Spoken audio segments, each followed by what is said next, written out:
Well, here we go. Bassmaster Midday Report. Catch you up on what you may have missed should you just now be joining us here on the second day of competition. We'll start it out with Missouri's Cody Huff. Yeah, why don't we catch up with all the ongoings of the day, Tommy Sanders.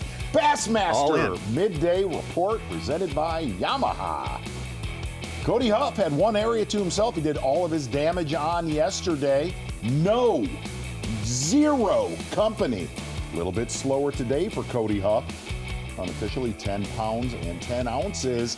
Numbers were there, Tom. Yep. Numbers were there. The big bites not showing up. Size did not show up. Cody Huff. Unlike Cody Huff, let me take a look at our friend right here. Well, we're still with Cody Huff. He's still our friend. I was jumping away. That was my fault. I jumped the gun on that. Ray Hanselman from Texas. Boy, he started off slow this morning, but backed it up with a few quality fish. Most of his work on day number one. Oversized topwater bait and a fluke-style bait. Caught this good one as we were on Fox earlier today.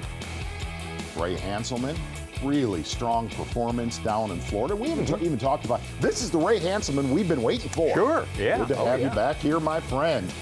Ray Hanselman unofficially 13th place, 32 pounds and 15 ounces. Ray in his 6th year with the Bassmaster Elite Series. Started the day in 9th. He's in 13th as it stands right now. He's got a few good ones in the live well. Yeah, looking good to make the cut. Nothing's for sure until the weigh-in. Let's take a look at a winner already this season down at the Harris chain. John Garrett, Tennessee. Well-traveled rookie. Exactly. John Garrett, another angler in our field that was fishing I'll call it a 50-yard stretch. Shallow, hard spot.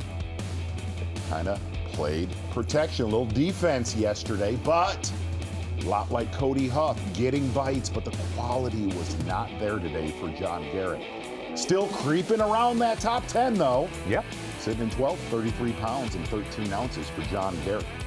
12-12 on the day today, so slower, much slower than his pace from yesterday. Let's get out to Livesay. Did a lot of his good work later in the day yesterday. Yeah, Livesay starting in one area with Derek Hudno. It's Derek right over the corner right there. Had a few really critical missed opportunities, though. Absolutely landed on their head. And we had a drone out there. Cameraman Wes Miller had a drone up. There was wolf packs of big ones. Livesay, though, sitting with a solid limit right now, 13 pounds and 8 ounces. Oh, boy. Solid fish right here for Livesay. Definitely not the quality that he had off that spot right there yesterday. Had a 5 and 3 4-pounders off that in the first 15 minutes. But still, solid day for Livesay. Sitting in 8th place, 35 pounds and 13 ounces. Good tournament for Lee, for sure. Trey McKenna, every tournament's been a good tournament for him. Yeah, and really Trey McKenna this morning fishing a riser bait, not getting a ton of bites. Quality was there. Actually, tail landed one of these. This one right here looked to be about a 5-pounder for Trey McKenna. Good one. 22 pounds on day number one for 4th place to start the day. 21.5 pounds on day number one. Leader Progressive Angler of the Year points and Dakota Lithium Rookie of the Year points. Right now, unofficially sitting in 3rd place, 37 pounds, 5 ounces. Illinois' Trey McKenna. Looking for somebody that can catch them all day. We found him. Yep. We found this guy right here. And like I said, I'll call him out. Lives 2 hours from Lake Murray, and he's only been here 6 times. Makes no sense. He's been saving it. I guess. Been saving it. Flawless performance so far, though, for JT Tomkins. Caught him early and has caught him well into the day. In fact, his bigger ones have come later in the day. Soft plastic fluke-style baits for JT Tomkins pretty much has locked that in his hand. Ron Moore had some beautiful forward-facing sonar footage of just how many really cool. some of these high spots, hard spots. All kinds of spots out here on Lake Murray for JT Tomkins. Okay. Good one right here. And the interesting thing about his area is 2 of his fish, like that one right there, look a lot pre-spawning. Prospects looking good for JT Tomkins. Prospects looking good for this man as well, as they have been since the start of fishing yesterday. Patrick Walters. Yeah, and it looks like young Patrick has given up a little bit of his lead to JT Tomkins. Solid morning right near our takeoff at Deer Island State Park. A lot of action this morning. Caught him a limit in about, I'm going to say it was about 20, 25 minutes.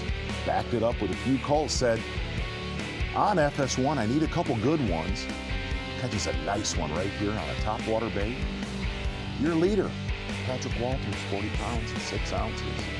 It's been a fun day, young Patrick. He knows, Tommy, what this lake's capable of. He knows. And he knows having 3-pound lead after day 1. I don't need to just bomb. I need to maintain. I know I'm not going to catch 25 again, but 15, 17, 18, somewhere in there. If I can live in that range, I'll be all right. Hey, you know, we talked about it at length, though. Making those little transitions, like picking that Carolina rig up, knowing when to make those transitions, and culling out a 1/4 pound, a 1/2 pound. Huge dividends for what's going on here now. Oh, uh-oh. Hey, boy. Doggone it. Clover's a good girl. Yeah. Yeah. That dog get busted by one of them wolf packs. I don't think that'll happen. Dogs they don't feed till they're ready. Out there. Good time. Good boy. As your Yamaha Bassmaster Midday Report, cameraman Brian Evie doing a great job out there on the water on a not semifinal Saturday.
Season Patrick Walters started off at 2nd place at Toledo Bend. 12th place, Lake Fork. Florida, not so good for him. 62 and an 82. Finishes, that's what he's kind of up against right now. Very uncharacteristic of Florida of him. Yeah. Always St. John's he was one of the big hosses down at St. John's. Let's go over to Livesay. I got one like 3 pounds. I'll take a 3. That is an interesting way to fish a soft plastic fluke. Something I've I've not seen before. It's stirring the cauldron. Sweeping. Yeah, it is. Sweeping. Get him, Lee. Yeah. Go on, boy. I don't think that's going to help. All right, sweeping it.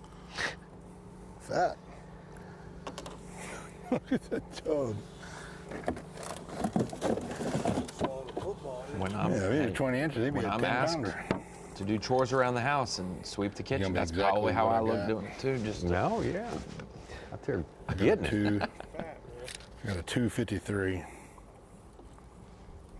That's a 263. Nope.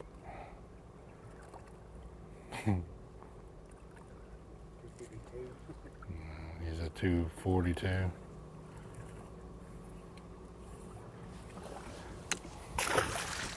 He was fun though.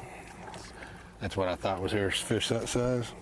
This is where I was going to come if I came up here panicking and needed 2 keepers to get my 10 grand.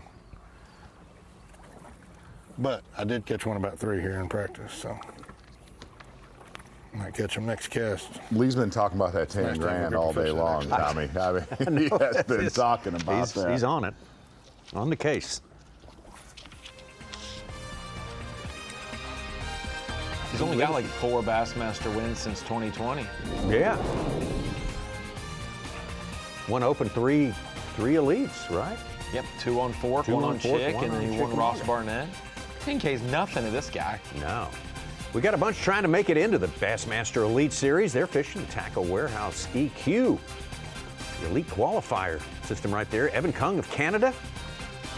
First place, 747 points. Dakota Ebear right behind him. Easton Fothergill fished the Classic this year. Cody Meyer, Brandon McMillan, Matt Adams, Paul Marks, Josh Butler, Bobby Bakewell, and Bo Browning now into the top 10 in that race right there. All 9 events they're fishing, and the top 9 at the end of the season are going to the Elite Series. We'll take a break and be right back. Discover the Dakota Lithium DL Plus 135 amp hour battery. With dual purpose 135 amp hour deep cycle capacity and an impressive 1,000 cold cranking amps, this innovative battery is equipped with even heat technology, allowing charging even in temperatures below